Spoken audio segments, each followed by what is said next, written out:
Kembali lagi ke channel saya, channel Alpayat Akbar. Di sini untuk video kali ini saya akan menjelaskan tentang COVID-19. Sebelum kita mulai videonya, jangan lupa untuk teman-teman untuk like, subscribe, and comment.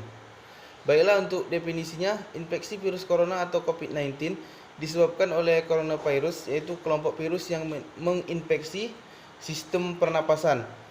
Pada sebagian besar kasus coronavirus hanya menyebabkan infeksi pernapasan ringan sampai dengan sedang, seperti flu. Akan tetapi, virus ini juga bisa menyebabkan infeksi pernapasan berat seperti pneumonia atau Middle East Respiratory Syndrome yang biasa dikenal dengan MERS, dan Severe Acute Respiratory Syndrome atau SARS. Kebanyakan coronavirus ini menginfeksi hewan dan bersirkulasi di hewan, dan coronavirus menyebabkan sejumlah besar penyakit pada hewan dan kemampuannya menyebabkan penyakit berat pada hewan seperti babi, sapi, kuda, kucing, dan ayam. Coronavirus disebut dengan zoonotik, yaitu virus yang ditransmisikan dari hewan ke manusia. Untuk etiologinya atau penyebab, infeksi coronavirus disebabkan oleh virus corona itu sendiri. Kebanyakan virus corona menyebar seperti virus yang lainnya. Yang pertama itu melalui percikan air liur yang mengidap. Yang kedua, menyentuh tangan atau wajah orang yang terinfeksi. Yang ketiga, menyentuh mata, hidung, atau mulut setelah memegang barang yang sudah terkena percikan air liur. Yang keempat itu melalui tinja atau feses, dan itu sangat kecil kemungkinan terjadi. Untuk tanda dan gejalanya, yang pertama itu ada demam, yang kedua batuk dan sesak napas, yang ketiga terjadinya radang pada paru-paru, yang keempat kesulitan bernapas, yang kelima gejala juga hampir mirip dengan gejala flu atau influenza atau batuk pilek. Untuk manifestasinya secara umum ada 3 gejala umum yang bisa menandakan seseorang itu terinfeksi virus corona, yaitu yang pertama itu ada demam, suhu tubuhnya di atas 38 derajat Celcius. Yang kedua itu batuknya kering. Yang ketiga sesak napas. Dan ada gejala lain yang bisa muncul pada infeksi virus corona meskipun ini sangat jarang, yaitu seperti diare, sakit kepala. Yang ketiga, hilangnya kemampuan mengecap rasa atau mencium bau-bauan. Yang keempat itu ruam pada kulit.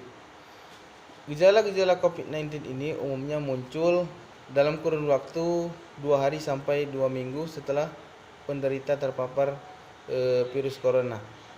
Untuk komplikasinya, pada kasus yang parah, infeksi virus corona bisa menyebabkan beberapa komplikasi. Yang pertama itu pneumonia atau infeksi paru-paru. Yang kedua itu infeksi sekunder pada organ yang lain. Yang ketiga gagal ginjal. Yang keempat itu acute cardiac injury. Yang kelima acute respiratory distress syndrome. Yang keenam itu bisa menyebabkan kematian. Untuk penata laksanaannya, terapi dengan melaksanakan terapi suportif untuk gejala ringan. Pada pasien COVID-19 dengan gejala ringan, isolasi dapat dilakukan dengan mandiri seperti di rumah. Untuk pasien disarankan untuk menggunakan masker, terutama saat melakukan kontak dengan orang lain. Untuk beberapa terapi suportif seperti antiviretik, antitusif, dan ekspektoran dapat digunakan untuk meringankan gejala pasien. Untuk terapi suportif yang kedua itu untuk gejala berat. Pasien COVID-19 dengan gejala sedang sampai dengan berat perlu dirawat inap di rumah sakit. Pengendalian infeksi dan terapi suportif merupakan prinsip utama untuk manajemen pasien COVID-19 dengan keadaan buruk. Baiklah, itu saja. Pagi Ibu, selamat pagi Adik. Pagi. Baiklah, perkenalkan, nama saya Alpayat Akbar. Saya salah satu mahasiswa dari Universitas Musikalitas. Di sini saya akan mendapatkan tugas dari dosen saya untuk menjelaskan tentang perilaku hidup bersih dan sehat dan cara mencuci tangan dengan baik dan benar. Sebelum kita itu, silakan Ibu untuk baca.